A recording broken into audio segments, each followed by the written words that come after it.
2차 대전 당시 일본군이 조직적으로 저지른 성폭력 범죄의 진실에 대해서 미국 도시들이 강단 있는 태도를 보이고 있습니다. 샌프란시스코는 한국과 중국의 민간인들이 건립한 위안부 기린비를 시의 공식 소유물로 승인했는데 일부는 총리까지 나서서 거부권을 주장하는가 하면 도시의 자매 결연까지 파기하면서 발끈하고 있습니다. 현재 특파원 연결해서 자세한 이야기 좀 나눠보도록 하겠습니다. 김기봉 특파원. 네, 김기봉입니다. 자, 우선 이 기린비가 어떤 것인지 알아야만 이야기가 가능할 것 같습니다. 어떤 겁니까? 네, 현지 시각 지난 9월 22일 샌프란시스코 도심 공원에 제막한 기린비입니다. 예. 종로 일본 대사관 앞에 있는 소녀상과는 다른 형상이어서 소녀상이라 하지는 않고 기린비라고 하는데요. 한국과 중국, 필리핀의 세 소녀와 그 소녀들을 애처롭게 쳐다보는 할머니 한 분을 형상화한 상입니다. 예. 소녀들은 당시 어린 나이에 일본군에게 짓밟힌 피해국 여성들을 나타낸 것이고 할머니는 위안부 역사를 처음으로 공개 폭로한 김학순 할머니입니다.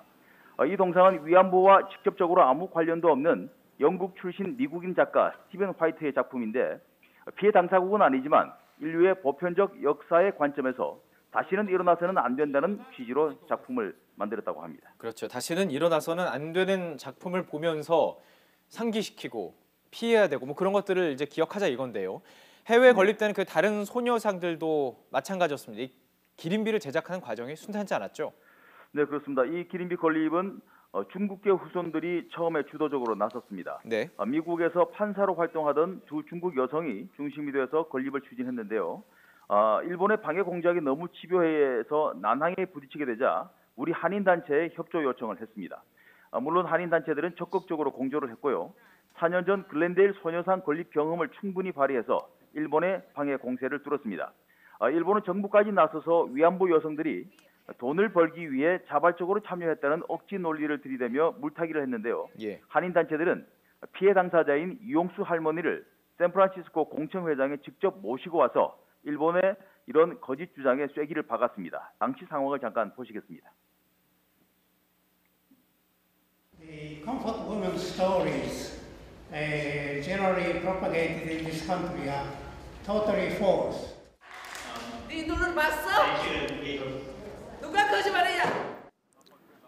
글쎄요. 누가 거짓말인지는 다 아실 것 같습니다. 자, 그런데 샌프란시스코시가 이 기린비를 정식으로 수용했다. 이 내용입니다. 정확히 이게 무슨 뜻입니까? 네, 이 기린비는 샌프란시스코시 공공부지에 설립됐기 때문에 이미 시가 그 건립을 법적으로 또 정서적으로 인정을 한 상태입니다. 하지만 건립의 주체가 한국과 중국 등 피해국의 민간단체였기 때문에 이 기린비가 공식적으로 샌프란시스코시의 것은 아니었습니다. 그런데 건립을 한 민간단체들이 이 기린비를 샌프란시스코시에 기증하겠다는 의사를 밝혔고 시가 공식적으로 기증을 받기로 함으로써 이 구조물은 사실상 샌프란시스코시가 만든 것과 같은 의미를 갖게 된 겁니다.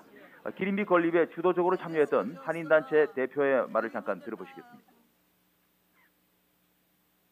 2년 전에 이 기린비를 세우고 싶다라고 제출한 그 결의안 안에도 바로 이 위안부 문제의 역사와 그 의미가 상세하게 담겨져 있었거든요.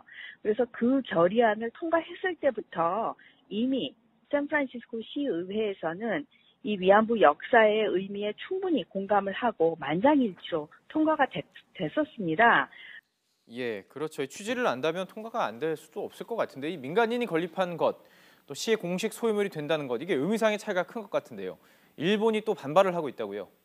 네, 그렇습니다. 일본은 중의원 본회의에서 이 문제를 어떻게 해야 할지 일종의 대정부 질의 성격의 논의를 했고요. 예. 아베 총리는 무거운 표정으로 답변을 하기도 했습니다.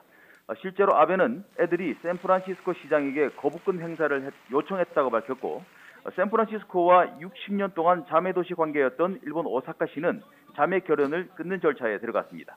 오사카 시장은 앞서 자매 결연 파기를 할 수도 있다는 입장을 전달했지만 샌프란시스코시가 결국 기린비를 수용하자 매우 유감이다. 신뢰 관계는 없어졌다는 입장을 밝혔습니다. 이어서 오늘은 스가 요시대 일본 관방장관이 샌프란시스코 위안부 기린비를 포함해 미국 등지에 소녀상을 설치하는 것은 매우 유감이다. 이렇게 또 목소리를 높였습니다. 네, 기억나는 또 사례가 있습니다. 앞서서 그 글렌데일 소녀상도요. 건립 과정에서 또 건립 과정 이후에 일본 측에 아주 끈질긴 방해 공작이 있지 않았습니까?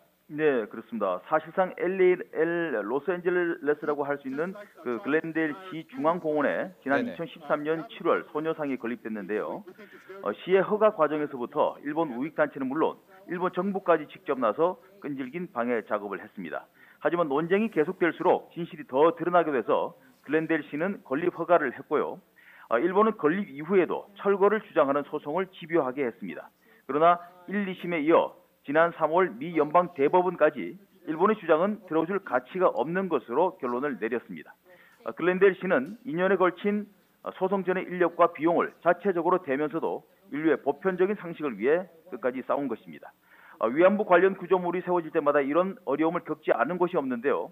이런 방해를 의연히 뚫고 미국에만 소녀상 4곳을 포함해 각종 형태의 위안부 기린비 11기가 당당히 서 있습니다. 그렇습니다. 서 있는 이 기린비가 보편적 상식이 무엇인지를 정확히 드러내는 것 같습니다. 김기봉 특파원과 이야기 나눠봤습니다. 고맙습니다.